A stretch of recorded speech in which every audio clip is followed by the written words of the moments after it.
Tapos kinuha po ng Presidential Security Group sa bahay sa Laguna. Ito po yun. Dalawa po yan. Yung isa po nasa bahay ko sa Laguna, isa po May I kinuha just niya. place on record that the resource person is pointing on the painting behind the VP, the Vice President, as the one he gave as gift to the same. Madam Chair, just a follow-up question. Ginoong Madriaga, meron po bang okasyon o ano po ang dahilan ng pagbibigay natin noong painting na ito sa Vice Presidente?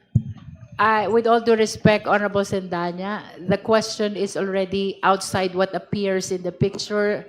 I have to prevent that kind of question because that will be probing already. Just like what Kong Rufus Rodriguez said, I always submit to the wisdom of the Chair. Thank you. Okay, so maybe we can flash the next pictures. Hindi nyo ba mapahaba yan? Tawag naman kayong technician.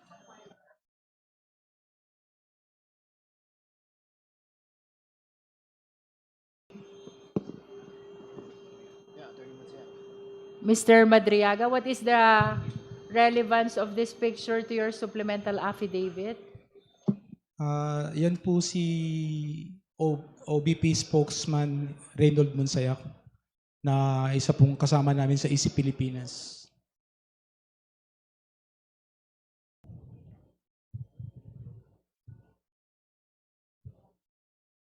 Okay, I think Mr. Madriaga can return to his seat at this point, Madam Chair. So we can proceed with the questions. Hindi ako nga.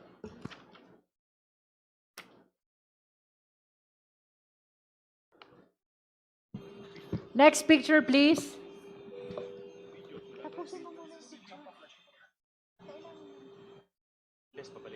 All right, sige po. Just to finish all of the, kasi malabo po yung kopya ng mga miyembro, no? Doon po sa mga annexes. Maybe we can ask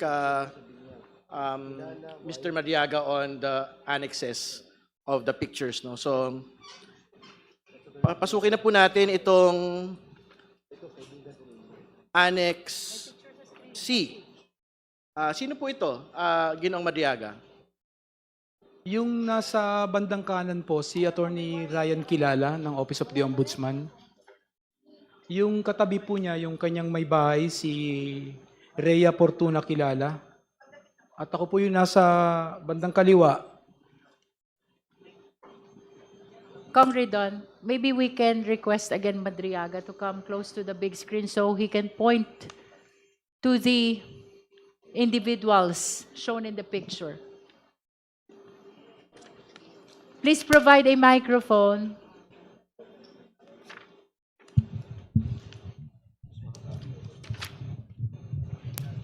Siya po si Attorney Ryan Kilala ng Office of the Ombudsman. Okay? Tapos yung katabi po niya, naka-black shirt, si Rhea Fortuna Kilala, yung kanyang Okay. misis. Ito po yung wife ng anak ko, ito po yung anak ko at yung may bahay ko po. Ako po yung nasa dulo.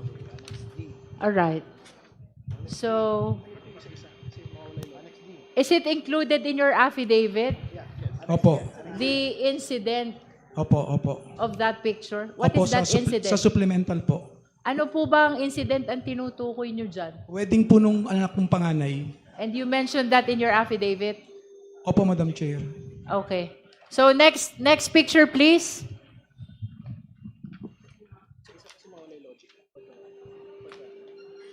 Ay, sayang. Sige po, pakipaliwanag po ito. Kasi for the record, Madam Chair, I think yung isa sa mga main pagkakasangkot, no, ni Mr. Madriaga kay VP Sara ay yung pong kanyang participation sa ISIP Pilipinas, no. So, can you provide context of this annex, Mr. Kilala? Ito po ba yung sinasabing pagsama po ninyo sa mga kampanya para sa atin pong pangalawang Pangulo? Opo, ito po yung main page ng EC Pilipinas. Yung EC Pilipinas movement po na sa Bicol. Ito po ako yung pag nangangampanya po kami, may 4 po kaming ban na Champura Duterte na umiikot po buong Pilipinas, iba-ibang region. Ako po yung may hawak ng isa. Sa pangalan ko po itong ban na to sa Madriaga po yung, ako po yung Okay po. may-ari. Alright. Punta ko sa Annex E. I think ito po ay dagdag pong mga litrato na inyo pong pag-ikot sa iba't ibang bahagi ng Pilipinas. Okay. Opo, ito po yung ban. Sa ano po to? Sa General Nakar, Quezon. Sino po yung mga kasama niyo dyan? Mga group leader po namin, mga nasa taga, ano po sila, General Nakar, tsaka taga Infanta, Isip Infanta. Okay, we can proceed to Annex D2, Madam Chair, so that he can continue identifying the pictures. Ito naman po, saan naman po itong kampanyahan po na ito? Parang ano po di ko po magkakamali, sa norte po to, San Fernando o pa Ilocos na po kami. Sila po yung San Fernando, Isip Nasaan po kayo Pilipinas. dyan, Mr. Madiaga?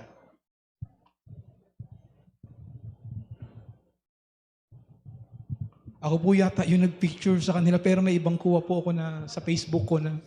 Okay, pumunta ho tayo sa Annex D4. Next page.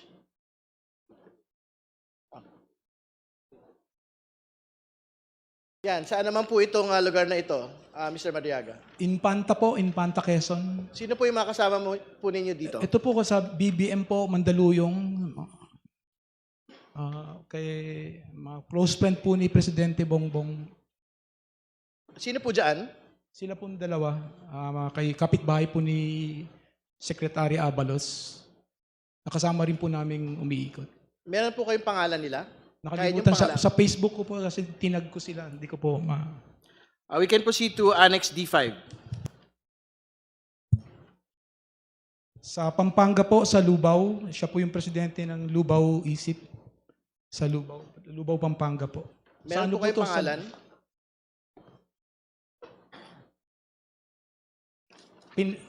Pineda po. Pineda. Ang name po niya. Alright. Puntahan natin yung Annex D6. For the record, the annexes under D are mostly campaign pictures po, Madam Chair. Right. We can go to Annex E. This is a picture of the Vice President. Baka pwede ipaliwanag po niyo yung context nitong annex na ito. Bakit po ito nakalagay? Dito po yung una po kami muna yung nag-uusap bago nag-join yung iba. Kasi gusto ko pong malaman kaya po pinag-join ko yung ibang members ng ISIP nationwide para makita po nila na nag-uusap po kami ni BP Sara para po ma-motivate sila na mismong si BP Sara po Mayor Sara po ang nagpipreside sa amin. Okay. We can go to Annex G. Yan po. Baka pwede ipaliwanag po natin yung konteksto ng litrato po na ito. Kailan po ito nangyari? Makikipag-meeting po kami, hindi po to kampanya. Makikipag-meeting po kami kay BP Lenny sana sa simbahan po nila BP Lenny ito, 10:00 po ng gabi. Bale kami lang po isip, yung security ko po yung nasa likod sa isip. Tsaka po yung mga PSG lang po ang kasama namin, hinihintay po namin si BP Lenny. Pero hindi po nagpakita. Hindi. Pero sino po yung katabi niyo dyan? Si BP Sara po, tapos yung mga security ko po. Hindi. Pero ano po yung event na meron? Ibig sabihin, nakita po si VP Lenny at si VP Sara? Ayun po yung usapan kasi hindi na po kampanya to eh. Umuwi na po kami, then we were told to proceed at discharge para i-meet si BP Lenny. Pero hindi po siya nagpakita, kaya nagkwentuhan na 10:00 po to ng gabi, wala na pong ibang tao doon. So ano po yung petsa po nito pagkatapos po ng halalan? Before pa po, Madam Chair, before pa po, Your Honor.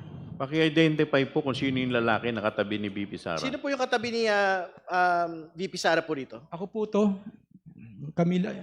dalawa lang po kaming may t-shirt na ganito, na binigay ni VP Sara at signed ng...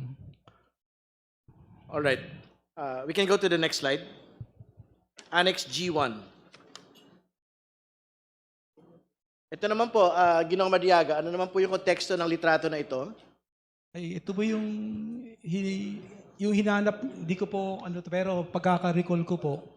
Ito po yung pagdating ni VP Sara sa Matnog. Na nandun po ako sa loob ng sasakyan ko sa Land Cruiser. Tapos hinahanap niya po ako dahil wala po ako eh. Tinitignan niya po. Ang iniwan ko po doon yung presidente, si Pulintan, pero hinahanap niya ako. Kaya pinasinundo po ako ng PSG. Tapos tsaka po niya ako, may iaabot po pala siya sa akin. Tapos may sasabihin po kung saan next naming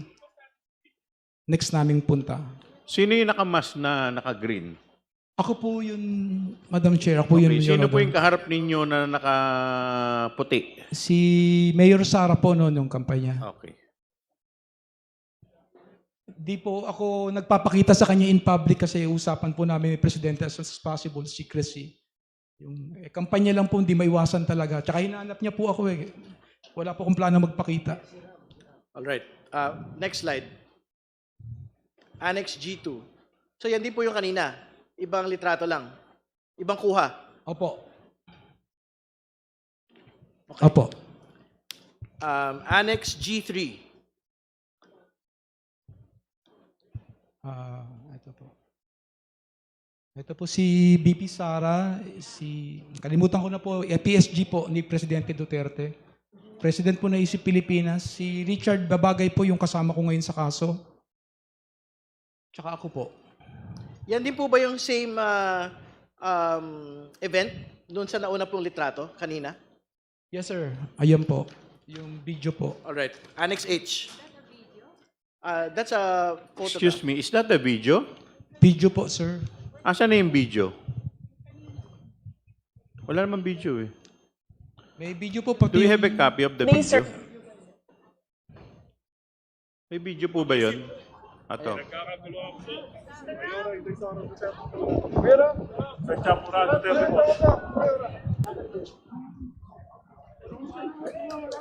Sino po yung nakaputi na may hawak ng bandera kanina? Si Mayor Sara po. Kanino niya binigay yung bandera? Sa akin po. Sa inyo po? Opo. Pwede paki-replay po.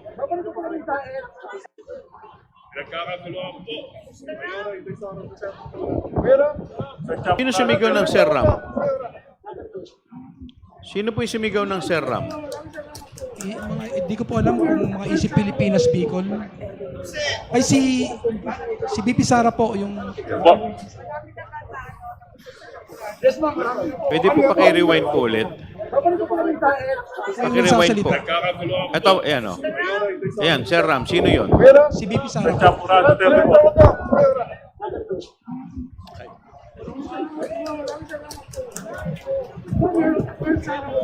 Sino po yung Sir Ram na tinatawag niya?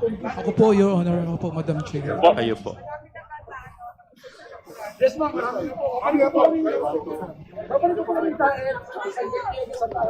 For the last time, can we replay it? Can we replay it?